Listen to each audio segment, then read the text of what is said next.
नमस्कार मित्रांनो, स्वागत आहे तुमचं अद्भुत भारत या चॅनलमध्ये। आपण आज या व्हिडिओमध्ये एक अशा विषयाबद्दल माहिती जाणून घेणार आहोत जो गेले 4 दिवस सोशल मीडियावर चर्चेचा विषय बनला आहे। कॉकरोच जनता पार्टी नाव ऐकून तुम्हाला हसू येईल, पण सोशल मीडियावर हा पक्ष बनलाय तरुणांच्या संतापाचा आवाज। ही फक्त मीम नाही, ही आहे जेन झेडची डिजिटल क्रांती। न्यायव्यवस्था, मतदान हक्क, मीडिया सुधारणा, महिला आरक्षण आणि पक्षांतर बंदी या 5 प्रमुख मागण्या आहेत। पण हा पक्ष सुरू कसा झाला, याचे संस्थापक कोण आहेत आणि इंटरनेटवर एवढा व्हायरल का झाला, याबद्दल सविस्तर माहिती आपण या व्हिडिओमधून जाणून घेणार आहोत। चला तर मग व्हिडिओ सुरू करूया। 15 मे 2026 रोजी एका सुनावणी दरम्यान सर्वोच्च न्यायालयाचे न्यायमूर्ती सूर्यकांत यांनी बनावट पदव्या घेणाऱ्यांवर टिप्पणी करताना सोशल मीडियावरील काही बेरोजगार तरुणांची तुलना कथितपणे झुरळांशी केली होती। न्यायमूर्तींनी नंतर स्पष्टीकरण दिले की त्यांच्या विधानाचा चुकीचा अर्थ काढण्यात आला, परंतु तोपर्यंत तरुणांमध्ये संताप पसरला होता। आधीच पेपर लीक आणि बेरोजगारीमुळे त्रस्त असलेल्या तरुणांनी झुरळ हे नाव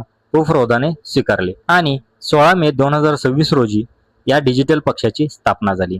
या पक्षाची सुरुवात महाराष्ट्रातील अभिजित दिपके या 30 वर्षीय तरुणाने केली आहे। अभिजित यांनी पुणे आणि अमेरिकेतील बॉस्टन युनिव्हर्सिटीमधून जनसंवाद आणि पब्लिक रिलेशनचे शिक्षण घेतले आहे। ते सोशल मीडिया आणि डिजिटल रणनीतिकार म्हणून काम करतात। इंस्टाग्रामवर अकाउंट सुरू केल्यावर अवघ्या 5 दिवसात या पेजने 1,40,00,000हून अधिक फॉलोअर्सचा टप्पा पार केला। त्यांनी सत्ताधारी पक्षाच्या अधिकृत इंस्टाग्राम पेजलाही सुमारे 47 लाख फॉलोअर्सच्या बाबतीत मागे टाकले। पक्षाचे अधिकृत सदस्य होण्यासाठी ऑनलाईन फॉर्मद्वारे 3.5 लाख पेक्षा जास्त तरुणांनी नोंदणी केली आहे। सोशल मीडिया सोबतच तरुण आता प्रत्यक्ष रस्त्यावर उतरून झुरळांचे कपडे घालून फिरत आहेत आणि स्वतः मोहीम राबवत आहेत। विरोधी पक्षातील तृणमूल काँग्रेसच्या खासदार महुआ मोइत्रा आणि कीर्ती आझाद यांसारख्या मोठ्या नेत्यांनीही या चळवळीला उपरोधिक पाठिंबा दिला आहे। हा पक्ष चेष्टा म्हणून सुरू झाला असला तरी त्यांच्या जाहीरनाम्यात देशातील गंभीर समस्या मांडण्यात आल्या आहेत। न्यायाधीशांवर निर्बंध, निवृत्तीनंतर सर्वोच्च न्यायालयाच्या न्यायाधीशांना कोणतीही सरकारी पदे किंवा